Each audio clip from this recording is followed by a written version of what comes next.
정치권 관심 뉴스 짚어보는 포커스 나이트 시간입니다. 오늘은 최창렬 용인대 특임교수, 최수영 정치평론가와 함께하겠습니다. 어서 오십시오. 안녕하세요. 네. 안녕하십니까. 자, 정부의 11호 부동산 대책 발표 이후에 정치권의 후폭풍이 거셉니다. 여야가 각각 TF와 또 특위를 꾸려서 대응에 나섰는데요. 이상경 국토부 1차관의 발언을 둘러싼 논란도 이어지고 있습니다. 발언들 듣고 오겠습니다.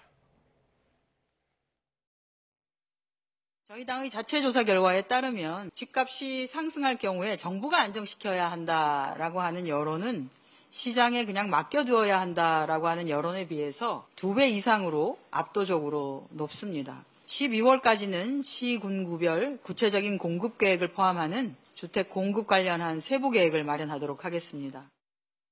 이분이 유명 유튜브에 출연해서 집값이 안정되면 그때 사면 된다라고 얘기했습니다. 국민들은 정말 열불나는 유체이탈 발언으로 받아들이고 있습니다. 대통령실 참모 30명 중 20명이 토지거래허가구역 내 부동산을 소유하고 있습니다. 특히 기다려서 사라고 막말을 했던 이상경 차관은 56억 원이 넘는 자산가입니다.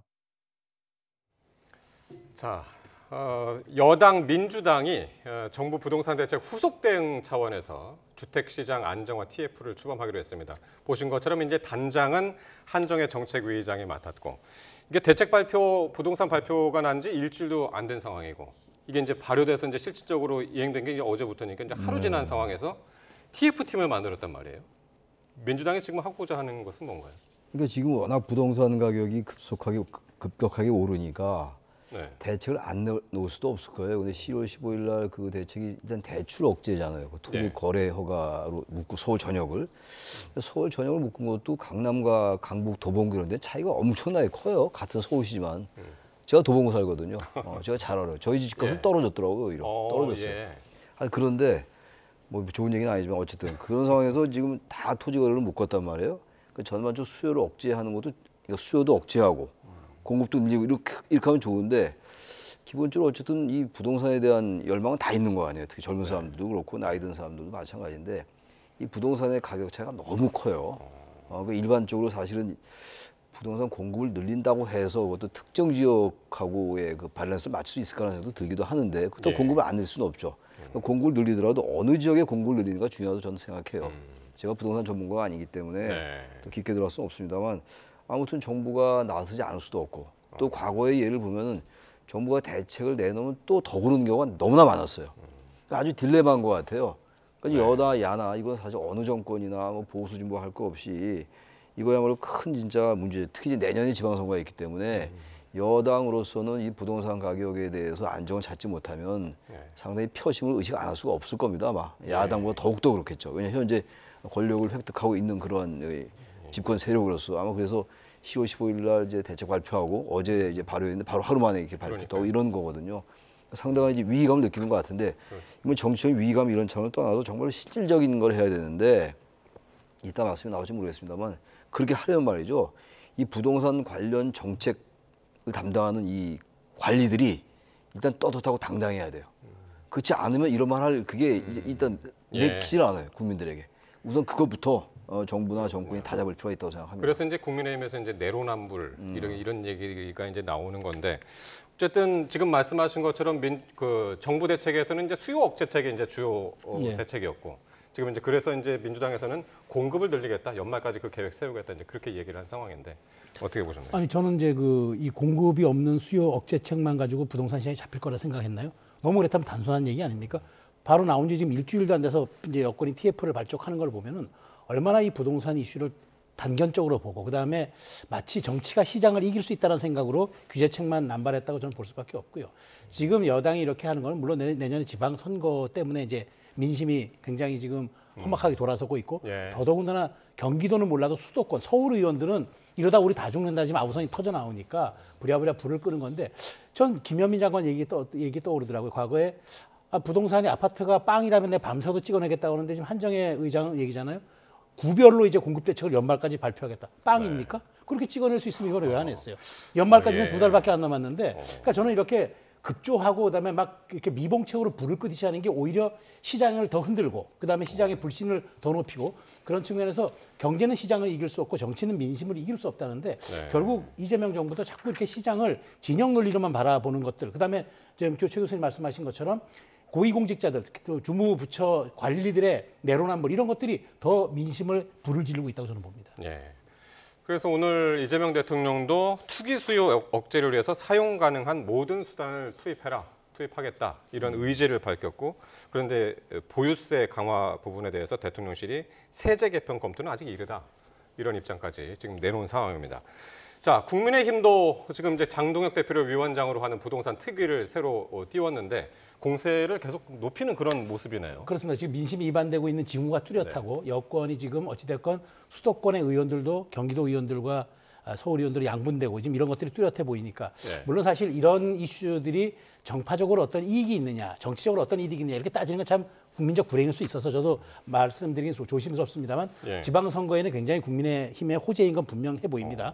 어쨌든 이제 이런 것들이 있기 때문에 지금 대표를 이제 그 단장으로 하는 이제 TF를 발족해가지고 공세를 강화하는데 어찌됐건 그렇습니다. 이런 부분들은 여권은 야권을 향해서 당신들도 여기에 동참하라고 하지만 예. 부동산 대책이나 세제는 집권 세력이 책임을 지고 하는 겁니다. 그리고 국민에게 평가받는 거고 그로 인해서 선거에서도 또 평가를 받는 겁니다. 그런 측면이기 때문에 야당의 공세라고 치부할 것이 아니고 여권은 시장의 질서를 아주 안정시킬 수 있는 공급까지 포함한 대책들을 빨리 내놔야지 야당을 탓해서만 될 문제는 아니라고 봅니다. 그러니까 여야가 이렇게 경쟁적으로 TF 띄우고 특위 띄우는 게 진짜 내년 지방선거를 의식해서인 거예요. 그거를 의식을 안 한다고 하기 어렵죠. 네. 의식 뭐 하는 게 정상일 수 있죠. 사실 여야 다.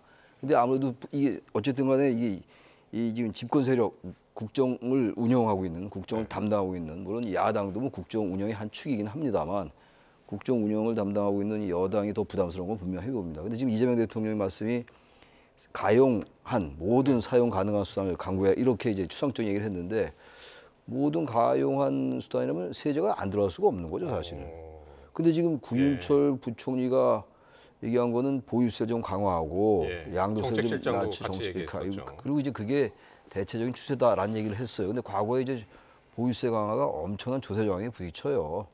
그리고 사실상 또 여든 야든 또 이 상당한 영향력이 있는 이 파워 엘리트들이 그 비싼 데 많이 살아요, 현재. 그건 뭐 보수 진보의 문제가 아니에요. 그러다 보니까 이제 아주 예민해져요. 막상 이민하면 특히 이제 한강벨트를 지역구로 둔 국회의원들은 더 예민해지는 거죠. 내년 지방선거가 아니더라도 말이죠. 그러니까 이제 여러 의원들이 그런 입장을 내는 거니까 아까 말씀 잠깐 하시는 것처럼 경기도와 서울에 어떤 지역구에 있느냐에 따라서 같은 당에서도 이해관계가 달라져요. 과거에도 우루과이 라운드에 대해서도 여당 내에서도 농촌을 지역구로 둔 의원과 도시를 지역구로 둔 의원의 그 이해 차이가 컸어요. 표심이라는 게 그런 거니까 그럼 우리가 감안해야 되는데 전 그래서 그 경제부총리의 그 얘기는 여당이 일단 그런 세제 개편 우리 모색하지 않는다 이렇게 얘기를 했고 대통령실도 아직은 뭐 거기에 대해서 논의한 바 없다라는 그런 취지의 얘기를 했단 말이에요. 그런데 정말로 사용 가능한 거라면 그런 것도 포함될 수 있지 않을까. 근데 일단 선거가 있기 때문에 조세 저항을 의식해서 그거 잘 하지 못할 거예요 아마. 근데 일단 양도세는 저는 뭐 누가 저 방송하는 거 보면 저 사람이 거기에 관련돼 있다고 그럴지만 전 전혀 관련이 없습니다. 전 집 팔 일도 없고 그런데 팔아야 뭐 양도세 나올 것도 없고 그런데 아무튼간에 전 정말 혁명적인 무슨 수단이 아니면 이거 못 잡아요. 어느 정권이 들어서도 마찬가지입니다. 왜냐하면 서울, 인천, 이 경기, 이 수도권에 인구의 반이 몰려 살아요. 이 집중이 됐는데 이게 가능하겠어요? 시장 원리에 따라서. 그러나 정부도 그렇고 야당도 그렇고 손 놓고 있을 수는 없는 거죠. 그래서 이제 이창용 한국은행 총재는 교육 정책을 바꿔야 된다. 집값 잡으려면. 아니, 그 포함되어 있는 거예요. 그 모든 게 예. 그러니까 교육 정책 그리고 사회적인 여러 가지 구조적인 문제가 같이 결합돼서 예. 장기적인 대책도 모색하면서 단기적이고 중기적인 이런 것들을 같이 가야 되는 건데 너무 그때 미봉책으로 그치니까 자꾸 아파트 가격이 뛰는 게 아니냐. 이거 보수 진보 막론하고 똑같이 적용되는 문제라고 저는 생각합니다.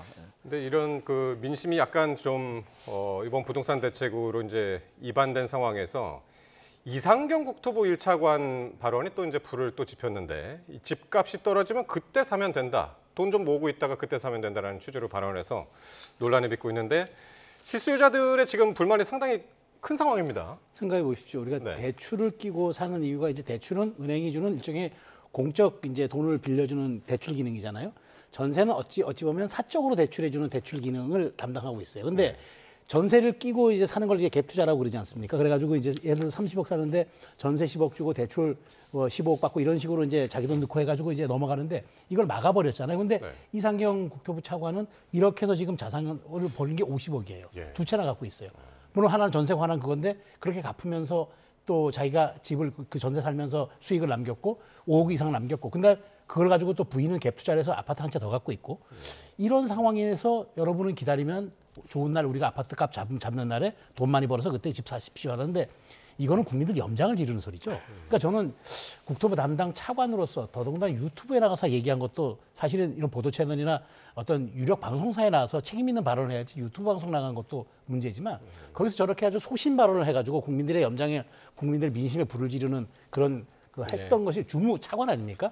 이런 부분들은 저는 이 정부의 관리 역량, 더더군다나 집권 세력으로서의 정부 운용에 대한 능력이 얼마만큼 최저치에 와 있는지를 보여주는 사례이기 때문에 일단 저는 저분에 대한 인사 조치가 있어야 될 것으로 좀 생각이 됩니다. 일단 야당에서는 그런 갭 투자 의혹을 이야기는 합니다만은 일단 국토부에서는 일반적인 갭 투자하고는 이제 다른 상황이었다.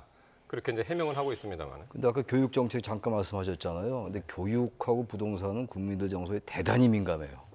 다른 것하고 그냥 소득하고 또 달라서 직업적인 직업에서 오는 근로소득과 관련된 거 말고 이 부동산 문제 그리고 교육 문제 이런 것들은요. 글쎄 영린이라고 표현해도 될 정도로 대단히 민감한 문제인데 이거는 국토부 차관 게다가 부동산 관련 주무부처의 차관이거든요. 이건 너무 부적절한 발언이었어요. 이 무슨 말을 하려는지 알겠어요. 근데 이 얘기는 말이죠. 집값이 말로 안정이 돼가지고 하향세를 그리고 정말 부동산 가격이 완전히 평정화될 수 없다 하더라도 좀 격차가 줄어들고 이럴 때 가능한 얘기지.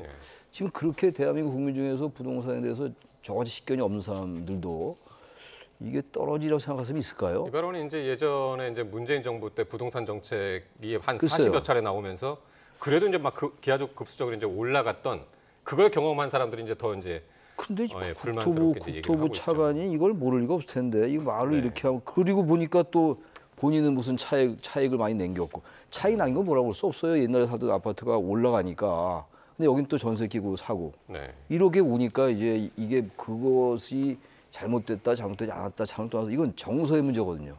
직관의 문제이고 전 이게 꽤 언론에 계속 주목을 받을 것 같아요. 이 교육 정책과 더불어서 말이죠. 이 문제는 여권 내에서 상당히 신중하게 바라보고 무겁게 바라볼 필요가 있다고 저는 생각을 합니다. 자, 그리고 오늘 국회 법사위 국정감사에서는요. 민주당이 발표한 사법개혁안을 두고 여야가 공방을 펼쳤습니다. 국민의힘은 현직 법원장들의 입을 빌어서 사법개혁안을 비판했는데요. 잠깐 화면 보시겠습니다. 이재명 대통령과 그 공범에 대해서 안전판을 만드는 거예요. 불리하게 나오면 헌법재판소에서 마지막으로 한번 뒤집어 보려는 거 아닙니까?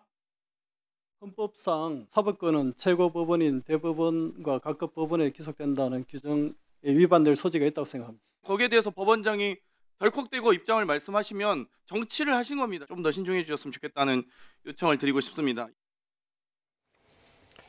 일단 이 재판 소원, 이 사심제 논란이 있죠. 그래서 이제 재판 소원 민주당의 사법개혁안에서는 이제 빠졌습니다만은 정청래 대표가 공론화 과정을 거쳐서 당론으로 추진하겠다라고 이제 이야기한 바 있습니다.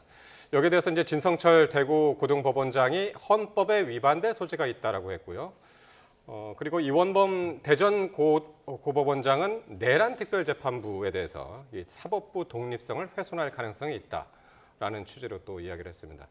오늘 이 국감 보면은 이제 현직 법원장들의 소신이 좀 드러나는 그런 자리이기도 했습니다. 저는 그 법관들의 소신이라고 생각합니다. 이거 뭐 지금 뭐 그 장경태 의원은 왜 법원장이 정치를 하느냐고 얘기하는데 정치가 아니라 이건 헌법에 의한 그 법률가적 양심에서 저는 얘기한 거라고 봐요. 근데 지금 민주당은 이 헌법, 그러니까 대법원 판결이 나도 다시 한번 헌재까지 가는 거를 사심제가 아니라고 사심제는 프레임이라고 하는데 4번 판단받으면 사심제가 맞죠. 뭐가 아닙니까? 그러니까 자꾸 손바닥으로 하늘을 가리려고 하니까 문제입니다. 진실은 하나입니다. 근데 지금 생각해 보시면은 이재명 대통령이 지금 매년 올해는 빼고 매년 그 4명씩 대법관을 12명 임명하지 않습니까? 그럼 이제 14명을 이제 본인이 12명 임명하는 데다가 이재명 대통령 재임 기간 중 사퇴하는 대법관들까지 대통령이 임명하면은 총 26명 가운데 22명을 이재명 대통령이 임명하는 겁니다. 네. 그럼 이건 이재명 대통령의 대법원인 거예요. 근데 민주당 백혜련은 이렇게 얘기합니다. 다음 정권에서도 그렇게 또 12명 임명할 수 있다는데 바로 이게 문제인 겁니다. 재판을 정치로 바라보는 거예요. 아니 중요한 건 우리가 정치 권력으로부터 독립을 얘기하는 것이 사법권의 독립의 핵심인데 자 여당이 집권할 때 마음대로 그 여당이 대통령 임명하는 사람이 대법원 한다면 우리가 베네수엘라랑 뭐가 다릅니까? 그러니까 저는 이런 식의 문제의식이 가장 큰 건데 이 부분을 지금 정청래 대표는 공론화 과정이라고 얘기를 하는데 제가 보기에 공론화 과정은 알리바이용 같고요. 당론이기 때문에 밀어붙일 예. 거라고 보는데 이 상당한 욕풍이 있을 겁니다. 예, 최 교수님 어떻게 보셨어요? 근데 이게 사심제라고 단정하기는 저는 어렵다고 생각해요. 이게 기본권 제한, 기본권이 침해될 때 그러한 판결이 전제될 때 이제 헌법재판소의 헌법 소원을 받아보겠다는 거기 때문에 네. 이분을 사심제라고 단정하면서 이재명 대통령의 재판과 연결시키는 거 이거야말로 대단히 정치적인 거예요. 현재 대통령에 대해서 자꾸 재판을 거는 재판이 일단 중단됐잖아요. 완전히 정지된 건 아니겠습니다만 지금 네. 중단된 상태인데 이거를 지금 여기에 대한 논리적인 법률적인 논리적인 논박을 하면 되는 것이 이걸 대통령의 재판과 연결시킨다. 네. 이거야말로 대단히 정치 공세예요. 그러니까 이건 법원과 지금 헌재도 약간 생각이 다른 것 같아요. 헌재에서는 조금 긍정적으로 보는 것 같고, 예. 법원들의 아까 법관들의 얘기는 이거는 이제 그 헌법이 위배됐다고 그러는데 헌법이 위배된다 보기는 어려워요. 헌법 101조 얘기하는 건데 101조는 이렇게 돼 있어요. 사법권은 법관으로 구성된 법원에 속한다. 그 법원은 최고법원인 대법원과 각급 법원으로 조직된다. 이거기 때문에 이 헌법 101조와 바로 직결시키는 건 상당히 좀 논리적 무리가 있다고 봅니다. 헌법재판소가 그 헌법 101조에 나오지 않는다 이제 그런 그런 취지에서 취지인데, 이야기하는 근데 것 그 같은데. 사심제가 완전 확정될 때 이 얘기가 될 수 있어요. 네. 이건 사심제라고 아직 보기가 좀 어려워요. 모든 대법원의 판결을 상고처럼 예. 그 헌재로 갖고 가는 건 아니거든요. 그 사심제 같은 경우는 뭐 사심제는 아니라고 지금 주장하고 있는 건데 민주당은 제가 봐도 이 부분을 사심제라고 단정하는 걸 좀 확정시키기는 어렵다고 보는데 일단 사심제는요 대체로 하지 않는 나라가 많아요. 사심제를 채택한 나라도 있고 이건 상당히 논리적 논쟁적인 여지가 있는 거고 대단히 디베이터블하고 논쟁적인 법률적인 이슈인데 이걸 지금 민주당이 바로 이 국민의힘이 대통령의 재판과 연결시키는 거 이건 상당히 적절치 못하다고 생각합니다. 짧게만 제가 이걸 말씀 하나 드릴 게 있는데 그냥 민주당이 이걸 추진하는 게 논리적 모순이 있는 게 지금 그 재판의 적체를 해소하기 위해서 대법원을 지원시킨다고 하잖아요. 근데 사심을 하면은 재판이 더 적체되는 것 아닙니까? 그 논리적 모순이 하나 있는 거예요. 분명한 거는. 그러니까 그런 측면들을 그러니까 공론화 과정을 통해서 어떻게 국민한테 설명을 할 건지 저는 그 방안도 마련해야 된다고 봅니다. 그렇군요. 자, 그리고 오늘 법사위에서요, 근무 시간 중에 이 음주 논란을 일으켰던 부장판사 3명에 대해서 동행명령장이 발부되기도 했는데 여야 위원들 발언 한번 들어보겠습니다. 인권 침해 재판이나 또 근무 중에 술판, 난동, 사법 거래 등의 의혹을 받고 있는 증인으로 소환된 판사들이 오늘 국감장에 출석을 하지 않았습니다. 반드시 부적절한 행동을 한 판사들을 국감장에 소환해서 진상규명을 할 필요가 있다 생각합니다. 판사를 공격하는 것, 결국 민주당이 원하는 또는 여권이 원하는 재판을 찍어내라는 것 아닌가. 특히 이 사건은 간첩단 사건과 관련이 있기 때문에 함부로 증인 소환하는 것에 대해서는 반대 입장을 명확하게 합니다. 네, 결국에는 이제 추미애 위원장이 거수 찬반 투표에 붙여서 제주지법의 오창훈 판사 등 3명의 부장판사에 대해서 동행명령장이 이제 발부가 됐습니다. 자, 그럼 이게 어떤 일이었는지 이른바 문제적 판사 3명 어떤 일이 있었던 겁니까? 그러니까 지금 오창훈 그 부장판사를 포함해서 3명이 네. 지난해 5월입니다. 5월 달에 평일 근무 시간에 낮에 반줄기만 술을 마시고 노래방에 가서 소동을 벌이다가 경찰에 이제 그 출동해서 이제 경찰까지 출동해서 이제 논란이 됐던 사건이 하나 있었고요. 예. 더 중요한 건 올해 3월에 피고인들하고 가족들 그다음에 모든 변호인들을 방청석에 앉혀놓고 재판 중에 소리 내지 마라, 소리 내지 말고 일체 눈으로만 봐라. 그리고 이걸 어기면 내가 법정 구속하겠다고까지 이렇게 얘기해서 방청객한테 방청객까지도 이런 얘기를 해가지고 굉장히 논란이 됐고요. 또 하나 이제 5월에는 형사 합의부인데도 합의부에서 선고 내리기 전에 합의하는 과정이 있을 거 아닙니까? 최후 진술 듣고 그걸 안 하고 바로 판결 내려버렸다 해서 공수처에 또 고발이 됐습니다. 그러다 보니까 저는 여당에서 이렇게 나오라 하는 것 같은데 이 부분은 저는 사법 신뢰와도 연관이 있기 때문에 이 부분들에 대해서는 이 판사 3명이 조금 국감장에 나와서 좀 입장 소명하는 게 좀 맞다고 봅니다. 네. 예. 나경원 의원은 이제 이미 형사 고발된 사건이고 그 판사들을 대상으로 그리고 또 그 판사들의 재판과 연계된 사안이기 때문에 함부로 이 판사들을 소환하면 안 된다라고 했습니다만 근데 일단 뭐 이건- 드러난 일이 좀 지금 중요해 보입니다. 그 사건 고발됐다고 해서 그것과 연결시키는 것도 이것도 무리예요. 지금 얘기가 나오는 근무중 술판 난동물이었다는 거 아닙니까? 사법 거래 의혹도 있고 네. 그리고 노래방에 방청객에도 조용히 계시오, 네. 말하지 마시오. 그럼 뭐 구속시키겠다 이렇게 얘기하고 또 재판에서 당연히 거쳐야 할 절차도 생략한 그런 적도 있었고 그러니까 국회에서 한번 따져보겠다는 거예요. 그리고 법원의 법관 아닙니까? 그렇게 법원의 독립을 외치고 상권 분립을 얘기하면서 이렇게 하면서 어떻게 국감의 그 출석을 거부하죠? 저는 나경원 의원의 이 말은 저는 맞지 않은 거, 적절치 않은 말이라고 좀 보고 동행명장을 해서라도 발부해서라도 이거 소환할 필요가 있어요. 이건 국민 여론이라는 게 있습니다. 이것도 다 국민 정서가 직결돼요. 예. 무슨 법원은 무슨 뭐 성역화되고 과거에 사만시대 소도입니까? 요즘 법원의 뭐 독립, 사법권 독립 이런 얘기가 그 사법권 독립이나 상권 분립을 얘기하려면 그 정도 자격을 좀 갖춰야죠. 이런 법원들이 법관들이 한두 명도 아닌데 이렇게 되면 과연 이 국민들이 지금 사법부 신뢰할 수 있겠어요? 사법부에 대한 불신이 쌓여가는 것도 사실이에요. 지금 5월 1일 날 다 지나간 얘기입니다만 예. 그 이재명 대통령 공직선거법 사건도 그렇게 빠른 속도로 파기환송한 전례가 없었거든요. 그런 거 설명할 필요 있죠. 그리고 지기현 판사가 뭐 너무 오래된 얘기니까 굳이 거론하지 않는다 하더라도 윤석열 전 대통령 석방한 거 이렇게 자꾸 쌓이는 거예요. 이런 판사들도 이런 술판 이런 거 나와서 그럼 국민들이 해명해야죠. 그러면서 무슨 김현지 부설자가 나와서 또 해명하라고 그럽니까? 앞뒤가 안 맞잖아요. 야당도. 일단 동행 명령장은 발부가 됐습니다만 오늘 내로 이제 다시 불러가지고 이제 물어보겠다고 그랬는데 그 결과까지는 아직 모르겠습니다. 자, 그리고 잠깐 과방위 얘기를 할 텐데요. 최민희 과방위원장 딸이 지난 주말 국회 사랑제에서 결혼을 한 걸 두고 지금 논란인데 최 위원장은 어제는 그 양자역학 공부 때문에 딸 결혼식 신경 못 썼다라고 했는데 오늘은요. 최 위원장 보좌관이 최 위원장은 딸 결혼식 날짜를 유튜브 방송을 보고 알았다. 이렇게 해명을 했습니다. 사실 상식적으로 또 이게 정말 우리 일반적으로 납득이 되는 얘기입니까? 딸의 혼사를 부모가 유튜브 방송 보고 알았다. 그리고 딸의 청첩을 하는 과정에서 거기에 이제 뭐 신용카드로까지 결제할 수 있는 그런 뭐 기능이 있었던 이런 것들이 있는 것이 전혀 몰랐고 나중에 이제 뭐 삭제됐다고 얘기를 하는데 근데 어떻게 그 피감 기관들의 화환이 즐비하고 그렇게 많은 사람들이 와서 또 축인까지 전달했겠습니까? 어찌됐건 이건 눈물로 호소하고 그리고 원한일을 앞두고 있어서 그걸 공부하느라고 내가 딸의 결혼식을 챙기지 못했다? 정말 이거는 누가 들어도 우리가 관혼상제에 대해서는 우리 사회의 일반적 통념과 보편적 인식이라는 게 있는데 이게 기준에 부합하는 얘기입니까?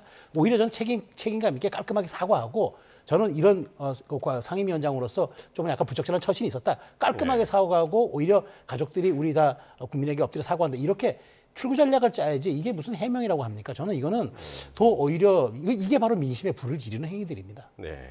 이 보좌관이 지금 최 위원장 보좌관이 그 말을 했네요. 최 위원장이 딸 자기가 모시는 의원이 딸 결혼식 날짜를 유튜브가 알았다라고 얘기했는데 이건 최 위원장이 한 얘기가 아니잖아요. 보좌관이 SNS에 올렸습니다. SNS 본인이 그렇게 다 올려. 아니 그 보좌관이 올렸습니다. 이 보좌관 말이 안 돼요. 이건 누가 봐도 아무리 바빠도 딸 날짜를 몰랐다고요? 보좌관이 쓸데없이 충성한다고 이런 말 한 것 같아요. 이런 말 못 하랍니까? 이런 거 물어보지도 않았는데 누가 날짜를 알았니 몰랐니 물어본 거 아니야. 지금 이 논쟁의 핵심은 왜 이 지금 피감기관에게 청첩장을 돌려서 이해충돌의 소지를 일으켰냐가 지금 핵심이에요. 네. 거기 무슨 신용카드 보내냐 안 보내냐 이거는 뭐 부차적인 얘기 드리고 또 하나가 지금 이제 또 저는 제기될 수 있는 게 국감기간 중에 했잖아요. 네. 그럼 이게 원래 뭐 기존의 날짜가 정해져 있었겠습니다만 가능하면 좀 가능했으면 국감기간 좀 피하는 게 좋긴 좋아요. 그건 논란 소지가 있는데 근데 이게 지금 그 피감기관에게 청첩장을 안 돌렸을 것 같아요, 제가 봐도. 근데 저도 옛날에 국회에 있어봤습니다만 다 알아요. 다 피감이 뭐고. 그러니까 이걸 고쳐야죠. 이런 관련 고쳐야 되는데. 청첩장을 안 돌리더라도. 위원장이 과방위원장이 결혼식 딸이 하는 자녀가 하는데 몰랐을까요? 제가 어디 다녀보면 저기 일반 방송인들이나 언론인들 기자들 할 때도 다 오던데요. 다 청첩장 돌렸을까요? 그거 안 물어봐서 모르겠는데. 그러니까 알 수는 있는데 그 시기가 또 문제잖아요. 그렇죠. 시기는 그래서 가능했으면 국감이 끝나고 하는 게 좋았다. 국감 기간 중에 했잖아요. 그러니까 그런 점에 있어서 전 정무적 관계에 부족했다고 보는데 이거를 너무 다른 여러 가지로 딸 결혼식 알았니 몰랐니 양자역학 이런 얘기 나오는 거는 이거 그리고 또 양자역학 공부 때문에 딸 결혼식 신경 못 썼다고 그랬지 몰랐다고 안 했잖아요. 뭐 쓸 수 있죠 뭐. 그럼 알 길이 없는 거 아닙니까? 본인의 생각인데. 그건 그것까지 우리가 얘기할 수 없는 것이고 아무튼 본질은 피감기관에 청첩장을 돌렸냐 안 돌렸냐인데 청첩장 안 돌렸다는 거고. 근데 보좌관이 너무 과도하게 지금 그 자기 의원을, 자기 위원장을 이 방어막을 치다 보니까 이 말이 또 이렇게 자꾸만 이 증폭되는 거라서 이거는 국감기간 안 했으면 참 그 적절했을 것 같긴 한데 그런 점이 있어서 너무 과도하게 할 건 아니다고 생각합니다. 자, 그리고 마지막 이야기는 짧게 진짜 1분 안쪽으로 각각 들었으면 좋겠는데요. 그 민중기 특검, 그 미공개 정보를 이용해서 주식 거래를 하는 의혹으로 지금 국민의힘이 고발을 하기로 했습니다. 특히 이제 이게 김건희 씨가 한때 투자했던 태양광 업체여서 더 큰 논란인데 이게 지금 관심인 게 특검이 과연 영향을 받을 것인가? 특검 수사가 말이죠. 네. 오늘 보니까 그 김건희 특검을 한 달 더 연장을 했던데 네, 네. 어떻게 보시나요? 짧게. 저는 그러니까 그것을 하기 위해서는 민중기 특검이 이걸 해명해야 돼요. 왜냐하면 해명할 건 간단합니다. 어떻게 이걸 구입했는지는 뭐 증권사 시간에 소개라고 했는데 중요한 거는 왜 매도 시점이 정확하게 그때 빠져나가는 타임에 그 대주주가 파는 과정에 나도 팔았느냐. 이건 미공개 정보를 취득하지 않고는 알 수 없는 것이라는 게 대다수 얘기이기 때문에 이 부분에 대해서 소명을 하세요. 하면은 저는 오히려 특검의 신뢰가 더 갈 거라고 보는데 하지 않고 저는 부적절한 행위가 없었습니다라고 계속 방어막을 치면 이 논란은 수사의 결과로까지 이어지죠. 예, 최 교수님. 그리고 어쨌든 이게 18년 전인가 17년 전 오래전 얘기죠. 2010년, 15년 전 얘기예요. 그렇습니다. 2009년, 2010년 이때 2008년에 샀다가 2010년에 팔았다는 거니까 딱 15년 전 얘기예요. 15년 전 얘기인데 지금 15년 전 얘기니까 이런 일이 없다고 얘기하는데 이 부분도 의혹을 제기할 수 있죠. 비상장 주식인데 어떻게 알고 파는 거 아니냐. 많은 투자자들이 손해보고 팔았다고 그러더라고요. 이걸 그 당시에. 근데 손해보지 않았다는 거 아니에요. 7천 명이 넘는다고 그러더라고요. 그러니까 피해자가. 뭔가 정보를 알았던 거 아니냐라는 이제 의혹을 제기하는 건데 이 부분은 분명하게 얘기를 해야 돼요. 그렇지 않았다는 걸 논거를 가지고 얘기하면 끝나는 문제인데 자꾸 아무 일도 없었다. 그렇지 않았다라고 얘기하면 계속 야당이 문제 제기하겠죠.